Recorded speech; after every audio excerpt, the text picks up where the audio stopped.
The views and opinions expressed on the One Mark podcast are those of the authors or guests and do not necessarily reflect the official policy or position of One Mark. Any content provided by our guests or authors are of their own opinion and are not intended to malign any religion, ethnic group, club, organization, company, individual, or anyone or anything.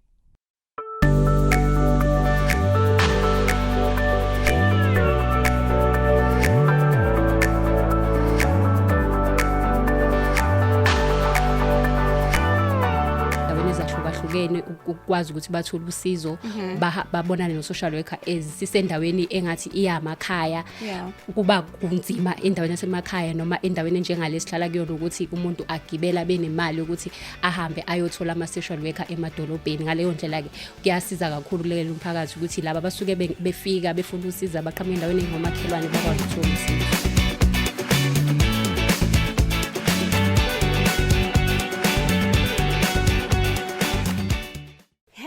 Dumelang, Absheni, Sanbonani, Molweni, Khweda, Khlochani. Welcome to the One Mark podcast, where we delve into real conversations about civil rights education. I am one of your hosts, Innocent Mohammed Kharibe ya Motswana mo Afrika Borwa, and I am thrilled to have you join us as we embark on this beautiful educational journey. And as usual, I am not alone. I am with my co-host. Hello everybody and welcome Sanamgela to yet another episode of the One Mark podcast. My name is Mali Moetantombi Mswati Lamvulani Lebenkomo all the way from Mpumalanga. Thank you so much for joining us in today's episode.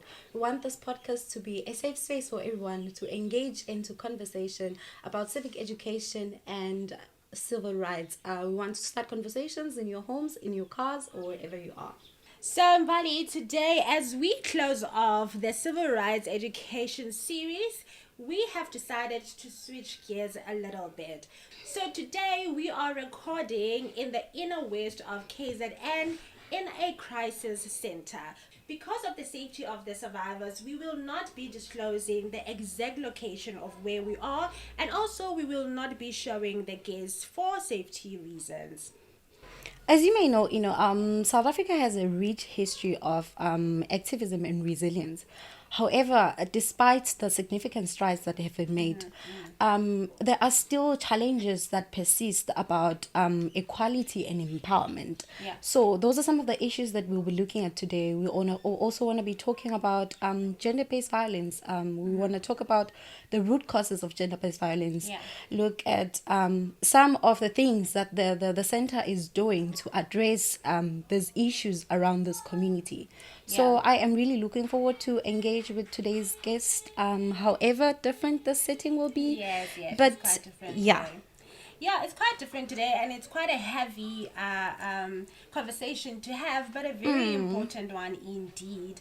So some of the things that we're going to look at also, in addition to what you just said, is, social, economic, and political dimensions that actually contribute to the challenges that we face in South Africa with regards to equality, empowerment, and particularly gender-based violence. Right. Yeah, so today, as I said earlier, we have a guest who is a social worker at the center that we are at. But again, for safety reasons, we will not be showing her face, but you will hear from her. So we're going to talk to her about how she interacts with the survivors on a daily basis. Welcome to the show. Ngiyabonga. Thank you so much for joining us today. I'm sure in your profession, you have seen a lot of cases with regards to inequality, empowerment, and particularly gender-based violence that we want to focus on today. I mean, during COVID-19, when we were all reeling from the pandemic, President Cyril Ramaphosa came out and announced that actually gender-based violence in South Africa is the second pandemic that we are challenged with. So I want you to take us through your daily job. What do you actually do at the crisis center as a social worker? Ngiyabingelela, ngiyabonga ithuba.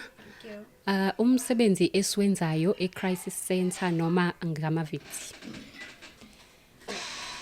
Umsebenzi esiwenzayo ukuthi siyayisisize onke ama victims angenayo ngaphakathi nabahlali nje abasemphakathini abasuke bedinga usizo.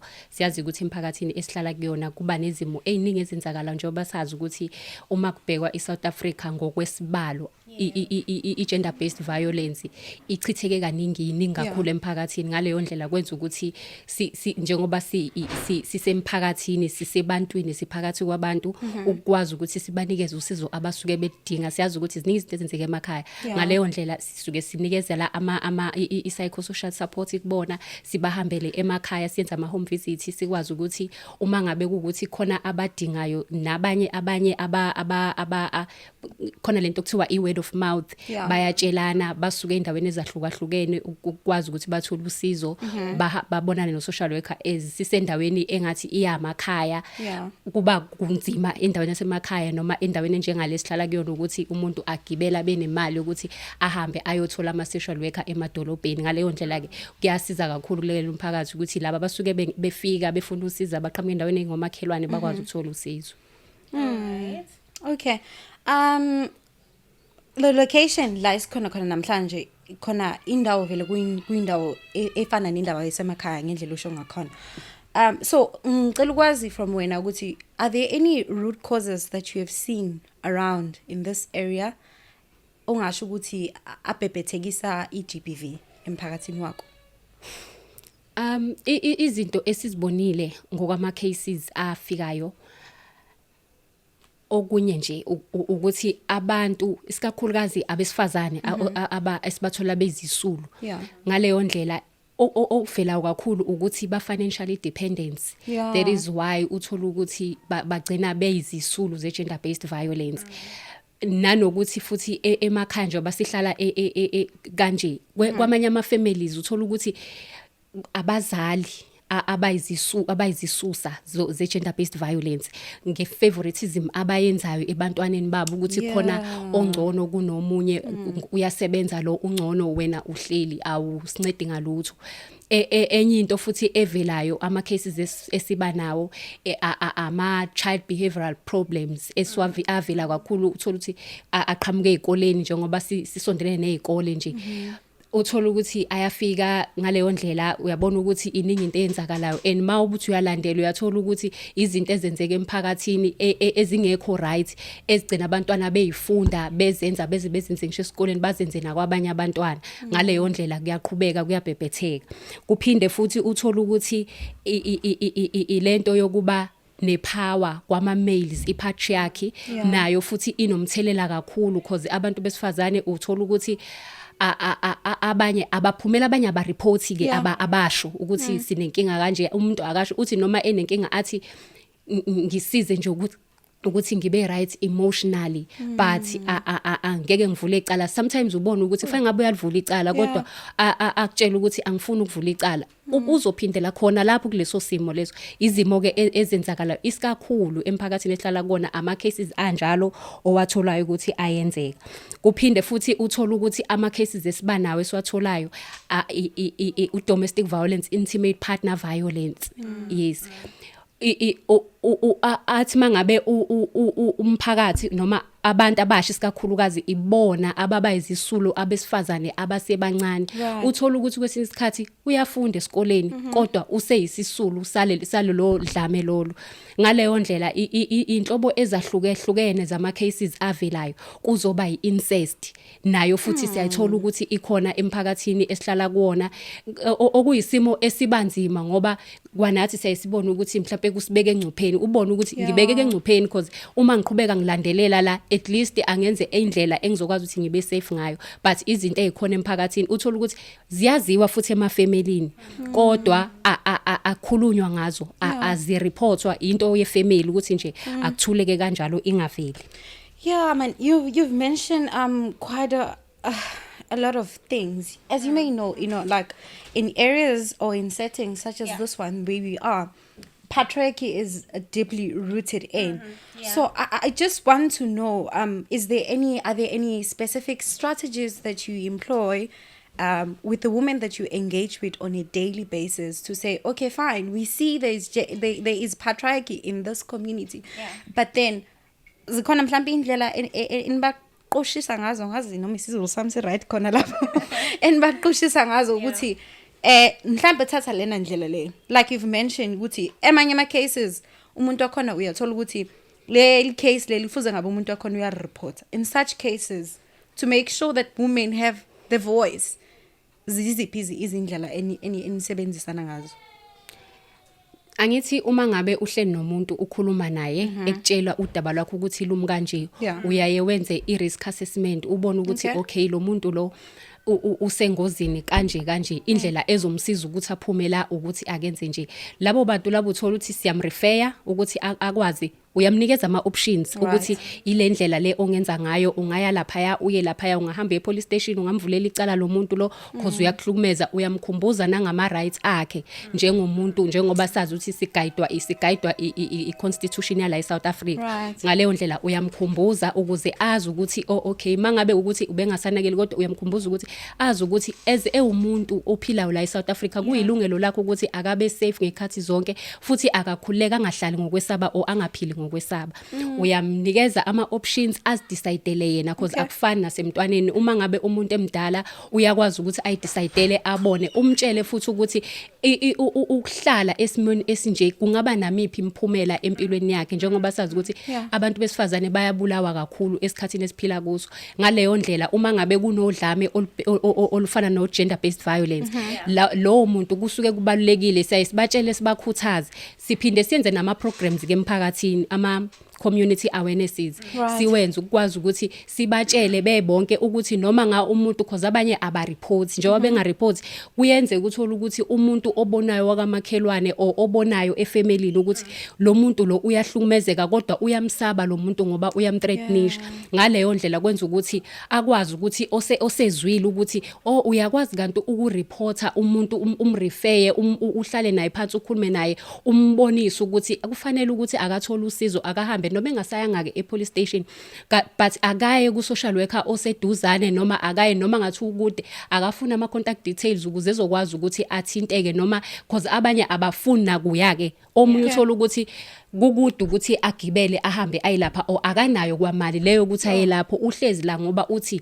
ila ngikhona khona ukuthi ngisizakale ngiyathola ukuthi ngidle uma ngabe ngithi ngiyambophisa lo muntu lo ngizosizwa yini ngoba uyena ongisizayo ngaleyo ndlela umuntu agcine ahlala kuleso simo but makukhona abantu emphakathini abafundisekile bayakwazi ukuthi bamgqugquzele lowo muntu akwazi ukuthi athole usizo nanokuthi ke social development uneyindawo uyayikhuthaza abantu aphinde futhi aluleke abantu ukuthi abathola usizo uyakwazi ukuthi umuntu mangabe ebona ukuthi ngihluphekile ungazufele esimweni osibonayo ukuthi sibeka impilo yakhe engcupheni hamba uye ku social worker oseduzane uzokwazi ukuthi akusize bakunikezele endaweni ekwazi ukugcina abantu besifazane siyasibanikeze nange number ye GBV common sense ukuthi akwazi umuntu ukuthi ayithintele bona ukuze akwazi ukuthola usizo angaze aluze ukuphila ngenxa ukuthi uthi anginandawo la ngizoya khona. But I'm trying to understand. So the survivors that come to the crisis center, how long can they stay there? I mean, you've described Uguti, other people, they are in danger from home. So when they come to or they are referred to the crisis center, how long can they stay there? And how do you actually take them back into the community? What happens with people who are still not safe to go back to their homes?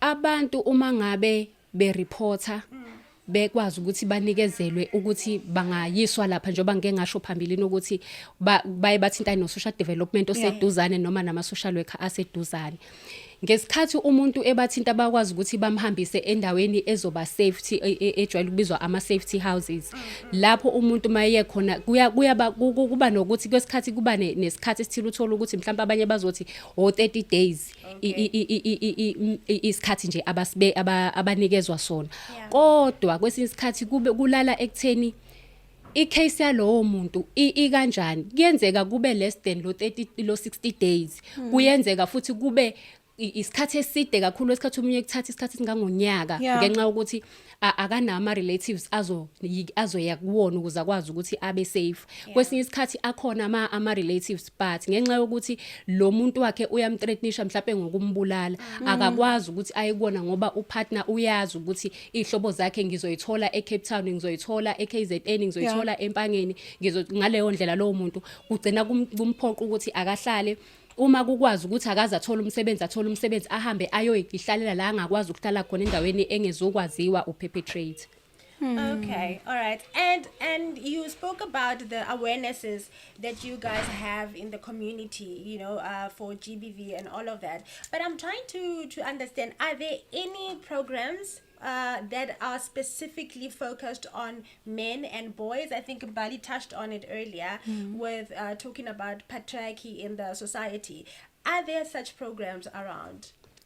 Akhona ama programs because kukhona I club ye Brothers for Life ekhona emphakathini ekwazi ukuthi isize bonke lama males lawa bakwazi ukuthi bafundisane futhi nabo esidini but siyazi ukuthi makukhona imember ye Brothers for Life lo muntu uyiambassador uyakwazi ukuthi atshele nalabo abanye afundise nalabo abanye noma bengekho eclubini but indlela bona benza ngona ama meetings abasuke bewabamba ukuthi bakwazi ukuthi bafundise nalabo abanye abangekho eclubini babafundisa indlela yokuyiphatha, indlela yokuphila, bhekana kanjani nezimo mangabe kunezimo ezingekho right empilweni njengomfana udila kanjani nalezo zimo uhlukumezekile mhlawumbe ubukwi relationship wahlukumezeka ubhekana kanjani nalezo zimo.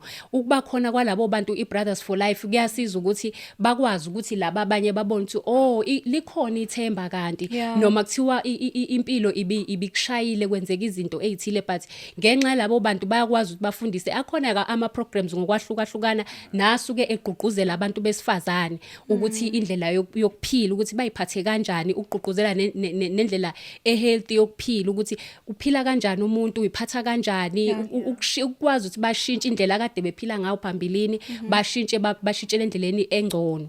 Ngaleyo ndlela ke kunalawo ama programs but nama forums eGBV akhona emphakathini la uthola ukuthi kuthiwa siyadinga ukuthi akuze abesilisa o akuze nabanye abesifazana bayisibalo esingaka ngokuba khona bayagqugquzeleka babona ukuthi ikhona indlela yokudila nezimo kanje nokufundiswa kwabo futhi ukuthi mabephumela emphakathini izinto abangakwazi ukuthi basize ngazo umphakathi njengama first responders kwezinye izimo uthola ukuthi mhlambe kuleyo community noma kuleyo ndawo kulowo mphakathi lo kuba nenkinga eziningi njengoba emphakathini ngike ngaveza phambilini ukuthi udlame lolu luningi. Ngaleyo ndlela uma kunabantu abafundisekile bayakwazi ukuthi ba-influence nalabo abanye ukuthi babakhombise ukuthi no indlela yokuphila akufanelanga senze kanje nokubasiza ukuthi uma ngabe kunezimo enje na umnyango ningaya kuyo ningaya lapho ukuthi nikwazi ukuthi nithole usizo. Yeah, I'm so happy of the different interventions that you mentioned, Brothers for Life being one of them, and many other interventions that have been done in South Africa. I mean, we've seen a lot of marches.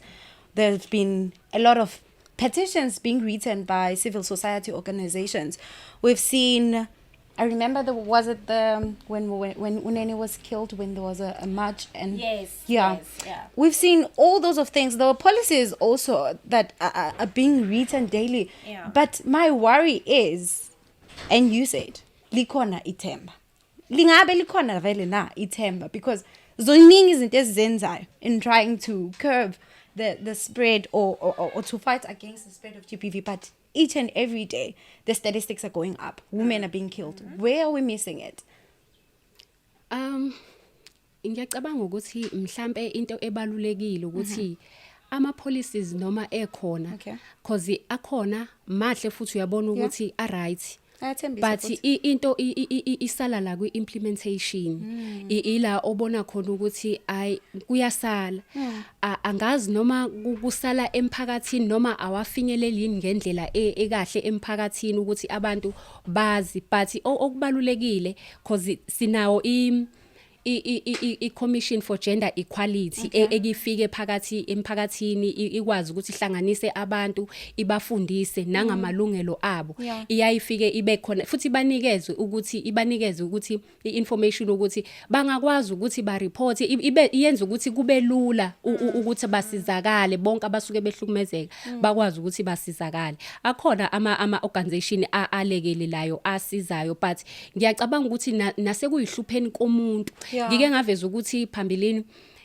kukhona lento ebizwa i-trauma bonding umuntu esazi ukuthi ngiyahlukumezeka azi futhi ukuthi uma ngihlukumezwa kufanele ngenze lokhu nalokho kufanele ngireport kufanele ngisukume ngilwele ilungelo lami ngisukumele but umuntu angayenzi lutho ahlale angayenzi lutho abe nokuthi uzoshintsha lo muntu lo and baningi abalimalayo bethi ngangithi uzoshintsha ngangithi cause wayixolisa maye sengishayile wayixolisa ngayitshela ukuthi hayi kusho ukuthi uzoshintsha sometimes athi omunye ngabona ukuthi mhlambi mina umuntu o wrong mina engimcabukisayo agcine ayenza ngalendlela enza ngayo but into ebalulekile ngicabanga ukuthi emphakathini abantu kudinga ukuthi bafundiseke bakhuthazeke futhi ukuthi ba report izinto ezikanje futhi bakwazi ukuyimela nabo umuntu akwazi ukuyimela asho ukuthi mina ngithi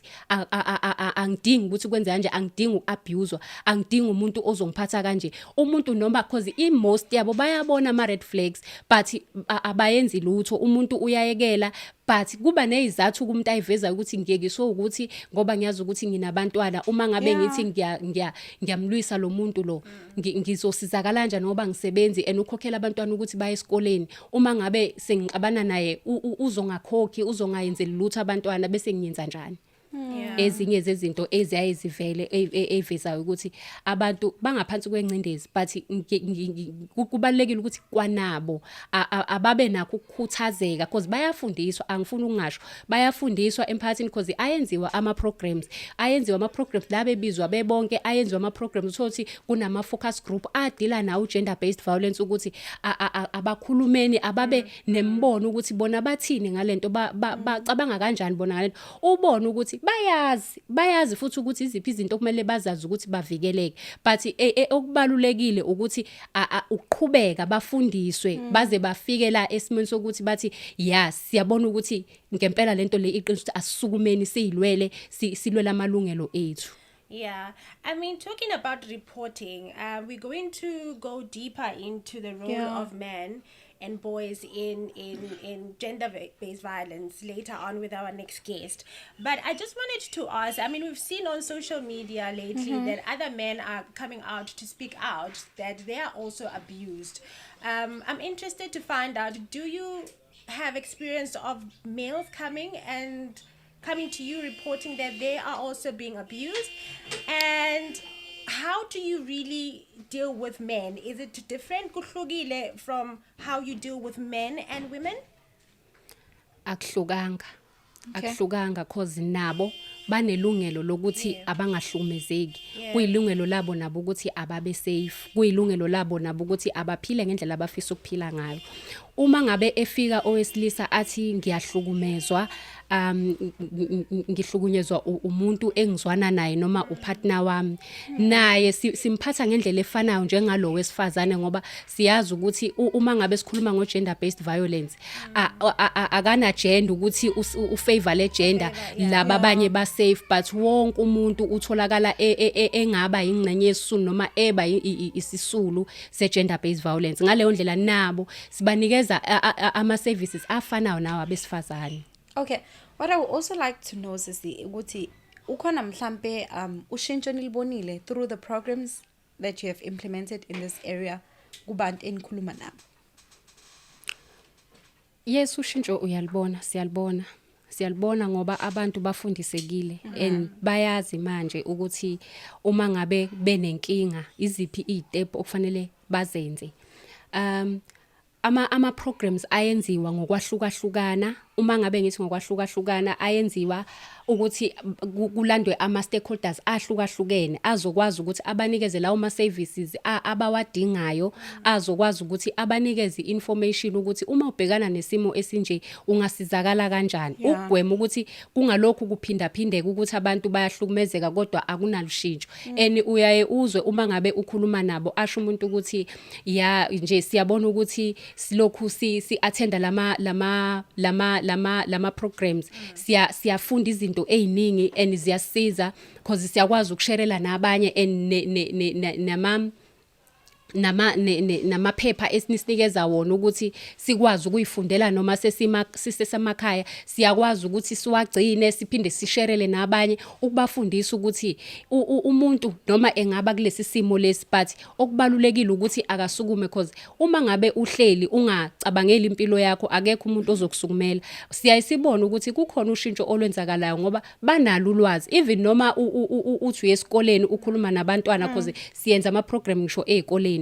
Uyayubona ukuthi bayazi uma ngabe ubabuza izinto uyabona ukuthi banalo ulwazi. Into ebalekile nesiyisibakhuthaze yona ukuthi mase bazi abangahlali nje nalolo lwazi kodwa abalusebenzise ukuze bakwazi ukuthi basizakale okwangempela. Singakhuluma indaba ukuthi siyawenza ama programs siyababona ukuthi bayazi kodwa still udlame luyaqhubeka, siyabona ukuthi kuyenzeka. Siyayisithi cha kulokho asidingi ukuthi kwenzeke kanjalo kodwa sidinga ukubona abantu ngempela lento abayifundisiwe bashintshe because uyabona ukuthi ulwazi banalo and uyabona ukuthi noma umuntu uhleli naye ukhuluma naye uyeza ukuthi uyasizakala, uyazi ukuthi ngike ngahlangabezana nesimo esinje phambilini ngasizakala ngokuhamba ama programs engiwahambile ngasizakala ngaleyo ndlela. Bayazi and bayalithola usizo and abanye bayasho ukuthi siyasizakala ngaleyo ndlela because kulama programs abantu besifazane uyayuzwe kakhulu feedback besho ukuthi yabo nje siyabona ukuthi kuyasiza ukuthi sibe abantu njalo abalokhu behamba lama programs ngoba sithola izinto eziningi ezahlukahlukene ezisiza imini esihlangabezana nazo. Just to close things off, there's a woman here maybe who was just scrolling on social media and came across this video and has been oppressed, either emsebenzini ekhaya, is unable to speak up. Umlayezo mhlambe ungaba naye for loyo muntu loyo. Into engayisho kulowo muntu ukuthi asikho isikhathi othi ngizoreporta ngaleli yalanga but manje ezwazi ukuthi uyahlukumezeka musa ukulinda ngoba ukulinda kwakho kungenzeka ukuthi ulinde kanti impilo yakho isizolahleka kanjalo. But into esingayisho ukuthi kubalulekile ukuthi manje manje uma wazi ukuthi ngiyahlukumezeka sukuma manje zivikele funa indlela yokuthi ukwazi ukuthi uthole usizo. Ngiyangithi ke isikhathi esiningi hlala une number because kuba nezimo othola ukuthi kusuke kudinga ukuthi thatha isikhwama awusadinga ukuthi upakishe, thatha isikhwama ubaleke. Ngiyangithi efonini yakho iba nayo inamba owaziyo ukuthi le namba le eyokuthi mangabe ngibona ngoba ngiyazibona ukuthi sime ngihleli kusona ngiyahlukumezeka vele but iba nayo inamba wazi ukuthi at least nginayo inamba yase command center yaka GBV or nginayo inamba yaka social development oseduze nami or nginayo inamba yamaphoyisa engizokwazi ukuthi makuthiwa ngiba nenkinga ngiyafona. But uma uwazi ukuthi usesimweni ungalindi sukuma zenzela ukuthi ukwazi ukuthi uthole usizo. Uma ungasukumi abantu abaya into obhekene nayo uwena oyizwayo uwena ohlukumezekayo. Ingakho ke kubalulekile ukuthi zisukumele ngoba uma ungazicabangeli wena akekho umuntu ozokucabangela but uwena ofanele usukumele impilo yakho. Thank you so much. This has been such an insightful conversation. Heavy but very insightful. And before we let you go, you've mentioned a couple of times the GBV number. Could you share with our viewers and listeners the GBV number so that wherever a woman in South Africa is being abused, they can call for help? Okay, inamba ithi 0800 428 428. Inamba nje elula 0800 428 428. Ngiyabonga. Siyabonga. Thank you so much for taking your time to talk to us today. We are still at the crisis center in the inner west of KZN, and we are joined now by a men and boys facilitator. Am I correct? Yes, that's correct. Welcome to the One Mark podcast. Mbali, working with boys and men. Yeah. Tell me if stop me if I'm not correct here. Yeah, sure. But working with men and boys, basically improves the well-being of both men and women, right? Yes. And it's important because for the longest time, efforts that were made to prevent gender-based violence and gender equality mainly focused on women. So we want to shift the gear a little bit and actually talk about the role of men and boys with regards to gender equality and gender-based violence. So as a men's and boys program facilitator, how do you address issues of gender-based violence? Let's ukubingelela bonke ngibene nani boza kwethu.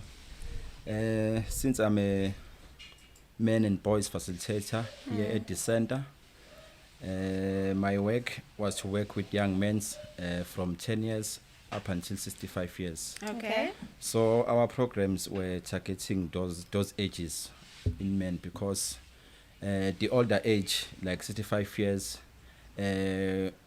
sasenzela ukuthi baba ama mentors for the younger ones who feature attend, because what we realized on our research while we starting the organization, we realized that most of young men they don't have the fatherhood. They are raised by the single mothers, so they don't have that guidance from men. So that's why sometimes they tend to behave the way they behave towards women. Yeah. So that's why we combine them with the older men so that they can learn to them.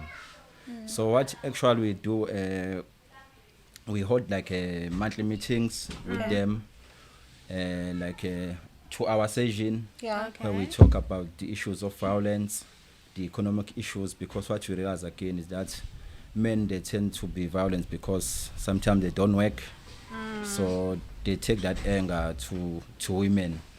So besizama ukuvala lo gap ukuthi sazi ukuthi indoda siyisebenzi ihlezi here, because we believe ukuthi especially if ubheka ama cultural beliefs, cultural backgrounds, especially like KZN, amadoda like KZN, they believe ukuthi indoda yona so ekhaya fanele iprotect, iprovide.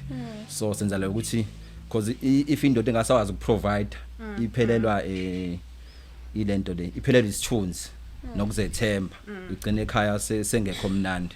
So sesizama ukclose lo gap ukuthi mehleli asingagcini ngokukhuluma ngama issues athinta gender based violence, but asifake nalawa ama economic empowerment ukuze amadoda athola umsebenzi akwazi ukuthi ondle ekhaya kube mnandi ekhaya, because lento iqala ekhaya, iqala endlini. Yeah. Yes.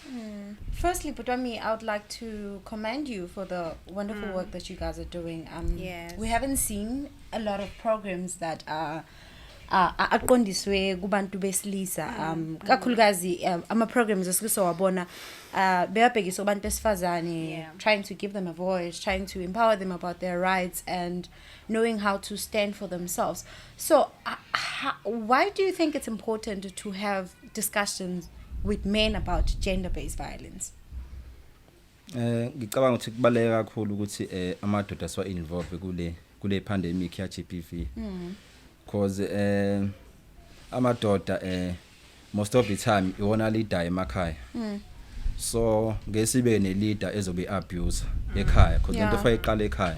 So ngicabanga ukuthi amadoda kumele abe involved kakhulu kulama issues okulana ama gender based violence, nokuthi sipromote ama safer spaces around nje emphakathini yethu.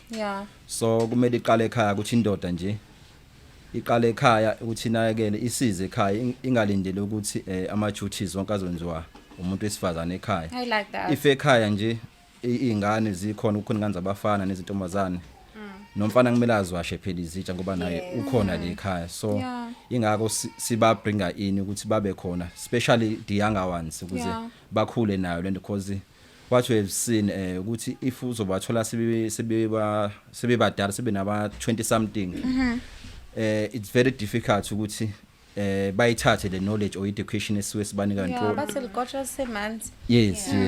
So it's very difficult ukuthi bay absorb the information esibanika through education, ama awarenesses and ama dialogues.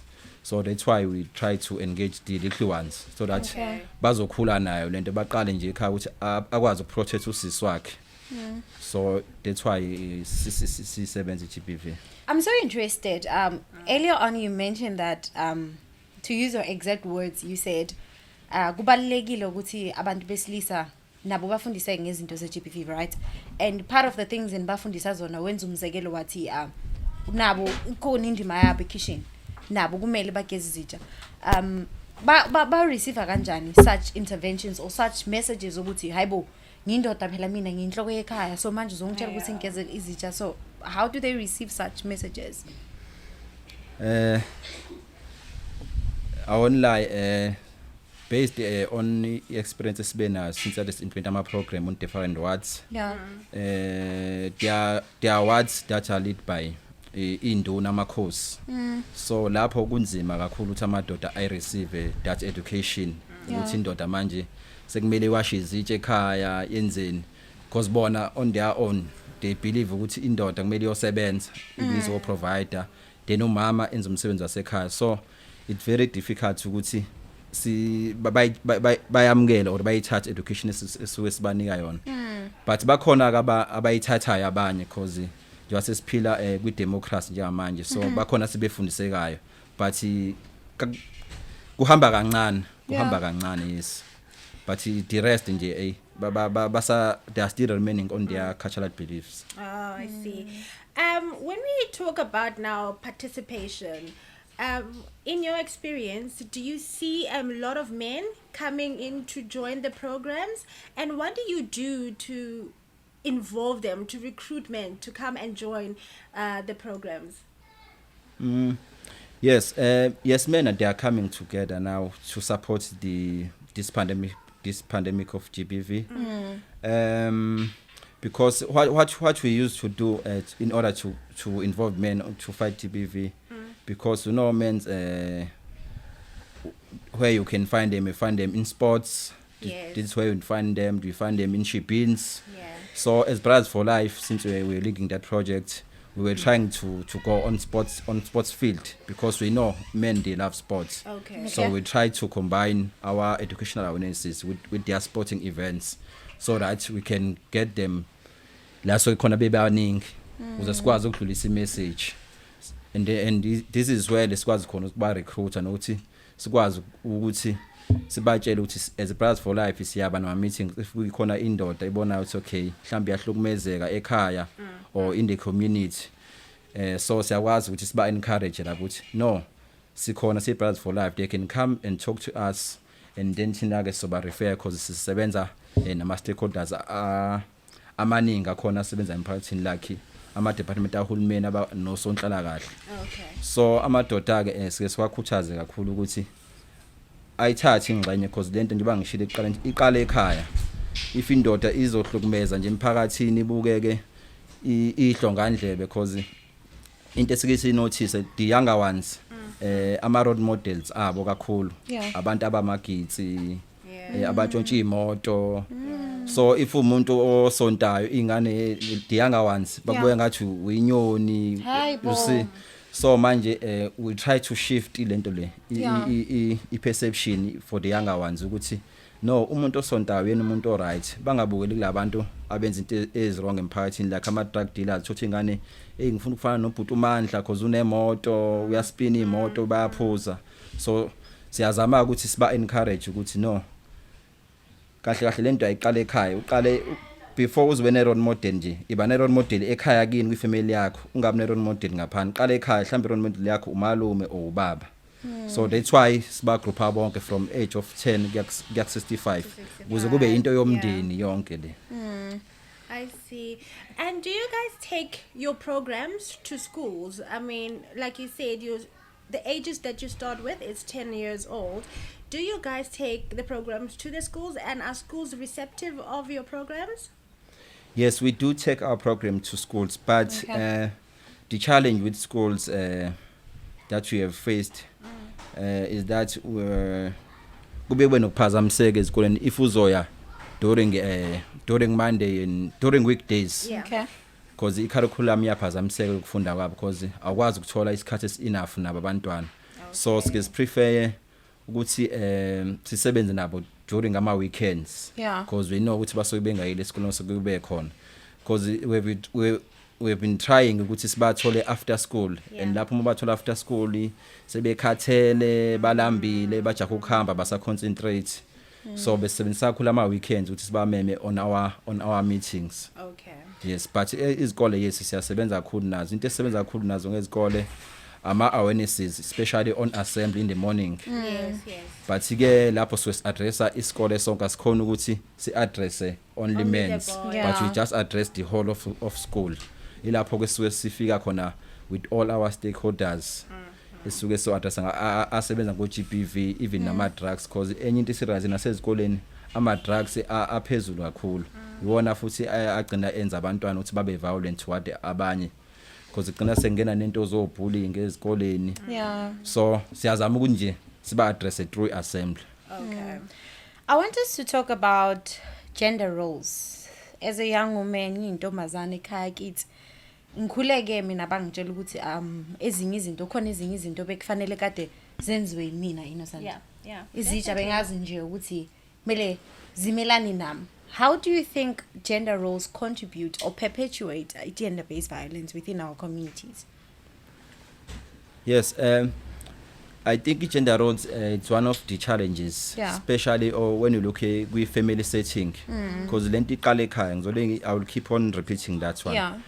Because once as a parent unabantwana ababafana abantwana namantombazana ufuna ube nendlela okubakhulisa ungathi umfana akabuye ngo12 ebusuku but intombazana uthi ayibuye ngo6 yabo so lokho kudala ilento le kudala i-confusion or ilento le i-conflict kubantwana because umntwana omunye uzobuza uthi hawu uThemba ubuya ngo6 but mina ngozanele ngimele ngibuye ngo5 sengisendlini yabo so I think nabo abazali kumele bakwazi ukufundiseka or bajoin ama parenting group adila nokukhulisa kwabantwana ukuthi abantwana bakhulisa kanjani because ungabi bias nomntwana because lokho kuzogcina unika omunye advantage umntwana uzobona ngathi yena usene power over kulomunye umntwana especially amantombazana. Right. So I think ibaleka kakhulu kwi family setting ukuthi the times khulisa abantwana nje asenze sure sibakhulisa ngendlela efanayo like nomfana nje akazwashi izitsha mekhona ekhaya. Yes. I also would like to know I do believe there's a famous saying that prevention is better than cure. Yes. Are there like any strategies that you employ to make sure that you prevent GBV before yenzakalayo or ibhebhetheke emphakathini lasihlala khona? Yes. I think ama strategies is now esiwasebenzisayo especially with men ukuthi angaze si respond sekwenzakele isini leyo. Yeah. So we try by all means ukuthi senza ama education awarenesses like in schools. Yeah. Senza ama community dialogues ema public halls and on our social medias siyazama ukuthi nakhona si post regularly ukuthi sibafundise ukuthi iGBV amapha ama consequences enzakalayo if once wahlukumeza ugcina ilife yakho seyimoshakala because uzoboshwa one osemncane uzoba ne criminal record awusakhona ukuthola umsebenzi i-career yakho nje siya affecteka because manje sozopenda isikhathi usejele and enye into esibesenze especially kuma community dialogues siyazama ukuthi sibringe in ama ex offenders ukuthi ezazokhuluma nabafana labasabancane because azobatshela ama real stories ukuthi mina ngiboshe 25 years ngiboshelwa ini khona kuzoba nzima ukuthi acabanga ukuthi enze icase eGBV lo umfana lo osamncane as we are working with men ngicabanga ukuthi amadoda amaningi especially amadoda asekhulile la kanama 30s they find it difficult to report ama cases abuse. Yes. And babhokhisha up uthothi indoda iyahlukumezeka ithule inga report ihlukumezeka ithule inga report iphinde ihlukumezeka ithule inga report then if you say respond to that abuse igcina seyenza isini enkulu mhlambe siyibulala umuntu or say respond badly seyaboshwa. So I would encourage young men and older men ukuthi swa report ama cases if uhlukumezeka ngabe ushawa ngempama or ngabe uyahlukumezeka sexually hamba yo report emaphoyiseni ungasabi uyindoda ukuthi mhlawumbe uzohlekwa because enye into eyenzeka amadoda akathathe into eshiyo umunye umuntu uthi ngaye police station mina ngafike ngahlekwa and then amanye alalele lo yonto mase engakhona ukuya epolice station ukuthi ayo report so encourage ukuthi amadoda aye ku report ma police station because into ekhona ama police station ama police station amaningi awusakhona ukuthi ureport lapha e-charge office manje ama police station sekunama social worker khona in house ngaphakathi if ungena indoda ingaficele nje ithi ngicela social worker ngizo report ukuthi kuzo social worker akwazi ukuthi ayilalele kahle mhlambe nokunye singakucela especially kuma government departments ukuthi asilekelele kakhulu especially kuma cases amadoda because amadoda ahlukumezeka nje what isisho it's a pity ukuthi amadoda report that's why mhlambe kungekho on stats because ngeke kudinaya ukuthi akwenzeki kuyenzeka but idinga ukuthi amadoda report so kuma government department ukuthi siwacela ukuthi awathathe serious ama cases amadoda ingabi khona i-judgment ukuthi uhlukumeza umuntu wesifazana uyindoda so especially amaphoyisa angamjudge umuntu amlalele amsiza ngalo case yakhe because ilonto yenze ukuthi lapha umuntu o report icase usiyajudgeka abe discourage ukuthi a report or a follow up icase yakhe then that's why most of the time sesinama case a withdrawayo you see so siyacela kakhulu nje kuma government department ukuthi awathathe serious ama cases e-GBV because egcineni kugcina kufa umuntu so ilokho nje engakusho kakhulu. In closing, what message of encouragement do you have for men? We have seen recently that a lot of men are coming out saying that they also are being abused by women. What message of encouragement would you give men and boys? I think i-advice engayinika amadoda nabafethu abancane besakhula ukuthi nje if ukwi relationship with a woman if ubona ukuthi awukho happy i relationship yeni i toxic phuma ku relationship baningi abantu emhlabeni phuma kuyena mushiye uthola umunye umuntu because into ezokwenzeka uzohlala naye aphinde akuhlukumeza again and egcineni mesindoda eziyindoda uzogcina sombeka isandla mase ke lapho sekuza nama consequences usuyaboshwa ke manje lapho indoda so nje if uku relationship enjalo ubona ukuthi ayi lo muntu lo uthembeka ngiyabona ukuthi ayi angathi asikho right ngaye muyeke ungazi uzama nokuthi ufuna ukumshaya ufuna umlungisa ngenduku because induku ayilungisi kunalokho iyamosha so nga request nje amadoda ukuthi nje if ubona nje mushiye nje umuntu uthola omunye umuntu mhlambe futhi okunye engakueda because kunenye violence esibonayo eperpetrated to GBV enzeka special ku LGBTQI community eyenziwa amadoda nganxusa na amadoda ngiwacele nje ukuthi bafethu asiyeke le ndaba yokuthi kunegama ababiza ngalo engengilibize la abangalithandi ngiyacela nje ukuthi singababizi ngamagama kunamagama ababizwa ngayo emphakathini ukuthi hawu sibani usewukuthi so nabo ba abantu funa sisi acknowledge ukuthi ba abantu because egcineni labantu basuka kuma families ethu because lento iqala ekhaya lento njengoba ngengasho iqaleni because uzothola ukuthi usho kanje mhlawumbe ingane kasisi wakho ingane kabhuti wakho ingane kaanti wakho ingane yakho yabo so nje nabo bayi part of the community lababe LGBTQI+. So let's banike ispace sikwazi ukuphila nabo emhlabeni because egcineni babelonga ngama families afana njenganathi so into yokubabulala abanye bake bathi baba corrector kabanye futhi sebezokwenza ilento le benze i-sexual assault kubona try sokuqondisa wena uzenza into ukuthi ongeyona awuzala sikuqondisa khona uzobuya ube umfana oqondile so siyanxusa nje amadoda ukuthi awayiyeke le yonto because egcineni le yonto iyokwenziwa na kwingane yakho because sizele nathi sinezingane ezisancane ezisakhula so lonto ngoyithathe kuyibhekise kuwena ukuthi mesenziwa kwingane yakho uyothanda yini wena mesenziwa kwingane oyenziwa kwimember yomndeni wakho uyothanda yini uyofila kanjani so ilokho nje ngawusho kumadoda ukuthi awathe ekwenza lokho akwenzayo ongekho right mase uyacabanga ukuthi mhla lento yenziwa kuwena oyenziwa kwintombi yakho oyenziwa kuma wakho oyenziwa kuanti wakho uyothanda yini na because maningi ama cases namanye anyukayo ukuthi sekureshwa izalukwazi ogogo abano 65 years bereshwa amadoda so nalokho sithi madoda kuyekeni akukho kuhle because njengoba sisho nje lento iyokwenza gogo wakho uyothanda yini na misenziwa gogo wakho so singanxusa amadoda ukuthi nje akwazi ukuphilisana ayiqala ekhaya umuntu aqala nje ahloniphe ekhaya akwazi ukuhlonipha usisi wakhe ahloniphe uma wakhe ahloniphe ugogo wakhe ahloniphe uanti wakhe nje kanjalo uze sikwazi ukuthi sihlalisane kahle because ngeke sekulindele ukuthi ekhaya ngeke sekulindele ukuthi emphakathini uzobehave ubuke njengomuntu oright but if usekhaya wisilwane yabo we are a monster we are such ekhaya but if we community kubuka as umuntu oright so siyanxusa nje ukuthi lento ayiqala ekhaya nje on a family setting ukuthi wazi nje ekhaya ukuthi ekhaya ba right ba protected yonke into right ekhaya and then ke izokhula ke lento because umphakathi uzobubona ukuthi lapha kabiya sebaphila kahle lapha on that family then iyakhula then ifika to the societal level ukuze sikwazi ukuthi sinqande lento ye gender based violence nale equality ukuthi sikwazi ukuphilisana with women and all genders nje emphakathini sikwazi ukuthi siphilisane kahle.